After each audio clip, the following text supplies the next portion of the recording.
બાદ આપનું સ્વાગત છે। અન્ય સમાચાર પર નજર કરીએ। અમદાવાદ મહાનગરપાલિકાના કેટલાક પ્લોટ પર અન્ય વ્યક્તિઓએ ગેરકાયદેસર કબજો જમાવી દીધો છે।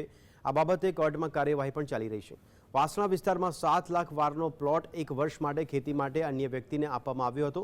ત્યારબાદ પ્લોટ પર ગેરકાયદેસર કબજો કરી દેવામાં આવ્યો હતો। ગુજરાત હાઈકોર્ટ દ્વારા આ પ્લોટ કોર્પોરેશનને ફાળવવા માટે જણાવવામાં આવ્યું છતાં પણ પ્લોટ પર કબજો મેળવવામાં આવ્યો નથી।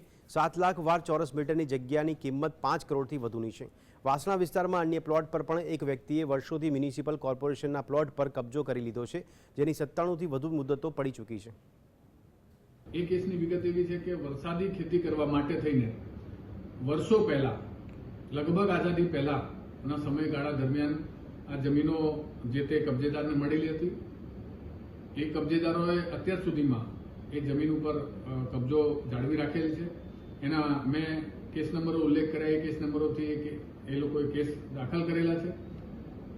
એ કેસોની તાકીદે સુનાવણી કરવા માટે એ કેસોની અંદર ઝડપથી કોર્પોરેશનના હિતમાં એ કેસોનો નિકાલ થાય એના માટે વકીલશ્રીઓની નિમણૂક કરવાનું સૂચન